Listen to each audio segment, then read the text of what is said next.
Well, before my girlfriend finally becomes my best friend, takes a couple of years actually, because you really have to know each other very much and become, that bond has to be there, you know, sharing a lot of secrets together and all this stuff, you know. You don't see yourself staying without each other.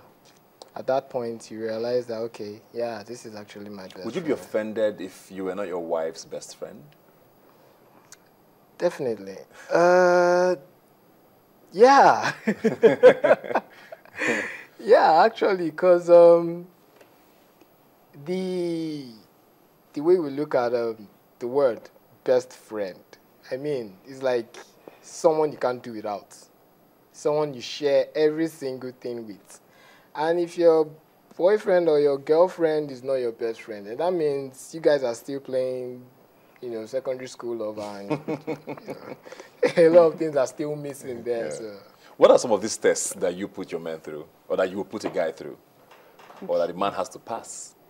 For example, he has to, of course, the cheating test. That one is part of it, yeah. Okay. How do you test him for cheating, for example? do you set him up? Yeah. Have you ever done that before? No, I haven't. Okay, but would you do it if you had to? Yes, I will. Yeah. How does that work? Okay, just set him up with someone, maybe a random friend. Set him up so if he falls, then you know he's not. But is that fair though? I mean, why go for something that you necessarily do not have to do? I mean, what if you catch him at the weak points? You're shaking your head. That's not nice. Huh? Do you think that's a fair thing? No, it's not fair. You don't set up your boyfriend. There's no need to do that. I mean, no, there's no need to do that, because you yourself, we don't know if you are cheating. So why are you testing someone when you're not perfect? That's just how I feel, though. Okay, so cheating is a deal breaker for you. Yeah. What else? What else is? I think that's it. That's it. What are some of the things that are deal breakers for you in your relationship? I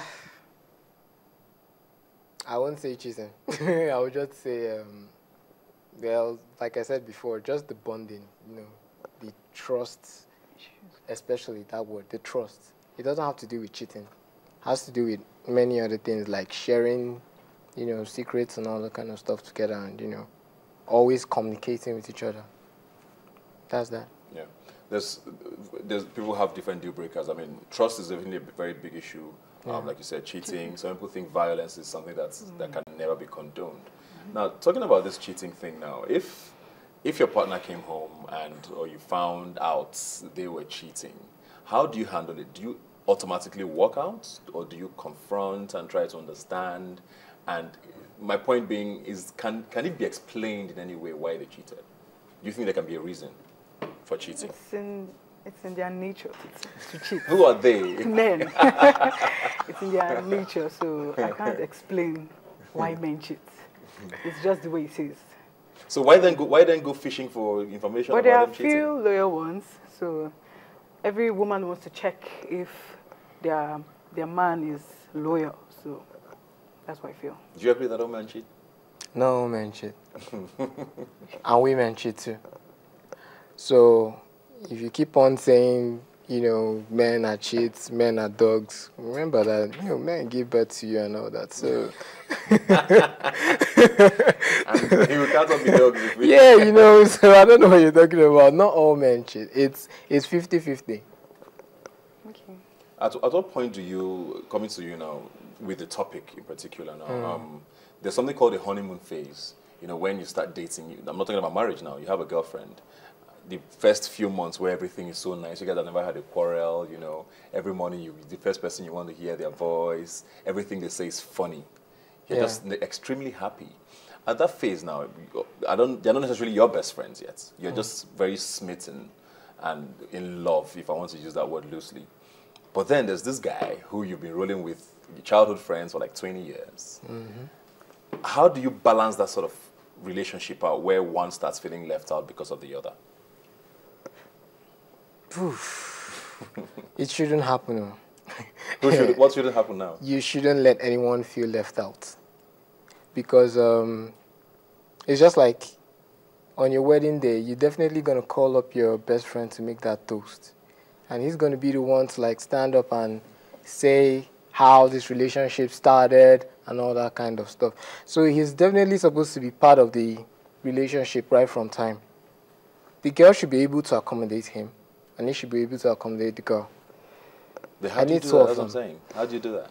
Well, well, my guy has to understand that in the relationship I need space sometimes. You know, I definitely need my space to get to know my girlfriend better and hang out with her better and all that. So I would give two of them their time. I wouldn't have to, and I'll always let them know that you're my best buddies. So you guys, you know, should always be, you know, connected with me. You should always be around with me and all that. So, you know. What about you? First of all, when you have a girlfriend, there is nothing like a best friend. Your girlfriend should be your best friend. From day one? Yes. Your best friend is now something like best friend number 2. So your girlfriend is number 1. There should be no mix-up. She comes first in everything. That's what I feel. There's nothing like best friend in any relationship. I wouldn't, personally, I wouldn't take my boyfriend always around his best friend. What's the meaning of that? That's what I feel, though. So when you're in a relationship, do your girlfriends understand the fact that, okay, you are now dating and they step away? Of course. Of course, they do. And what then happens when the relationship ends? You go back to them? I think they'll understand that, of course, I'm in a new relationship. Boyfriend, they shouldn't be around me all the time. So, yeah. That can also be misunderstood. There are also people are different now. Even in relationships, there are people who don't want to always see you every single minute. And trying not to be stereotypical or anything, you find a lot of guys are usually that way, who don't want to, once in a while they, okay, let me go and hang out with the boys. You know, and girls don't necessarily like that. You know, let me say something there.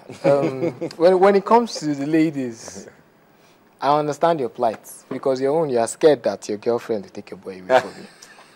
Yes. Okay, that's a whole other. That's just it. You are scared that your girlfriend will snatch your boy away from you. I've seen that a couple of times going on in relationships. But we guys, we're different. You know, I can't, well, except I know that my guy is a dog, sha.